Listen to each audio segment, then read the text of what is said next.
యూట్యూబ్‌లో ఎక్కువగా అడిగే క్వెషన్స్‌లో ఇది ఒకటి. నాకు ఇంట్లో పని చేసి ఎప్పుడు బోర్ కొడతా ఉంది. ఆహ్, నేను ఎలా ఓవర్‌కమ్ చేయాలి? నాకు మోటివేషన్ కావాలి అని జెప్పేసి. ఇంట్లో హోమ్ మేకర్‌కి ఒకరికే కాదండి.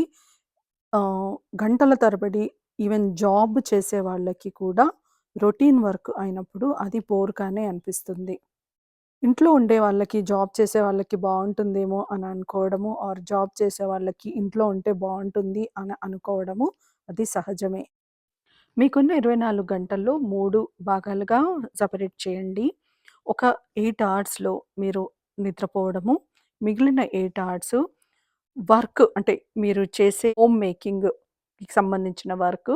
ఆ తర్వాత మూడవ 8 గంటల్ని మీ పర్సనల్ లైఫ్ కోసం అంటే మిమ్మల్ని మీరు ఇంప్రూవ్ చేసుకోవడం కోసము అలా ప్లాన్ చేసుకోండి.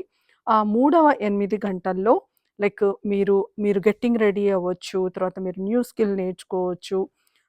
దాంతో పాటుగా ఏదైనా మీకేదైనా హ్మ్, ఎక్కడికైనా వెళ్ళాలంటే బయటికి వెళ్ళడము అలాంటివి చేస్తూ మీరు ఇంట్లో ఉన్న పనులను కూడా మధ్య మధ్యలో ఒక 2 అవర్స్ ఇది, ఒక 2 అవర్స్ అది అలా ప్లాన్ చేసుకున్నారనుకోండి, మీరు చేసే పని బోర్ అనిపిచ్చదు.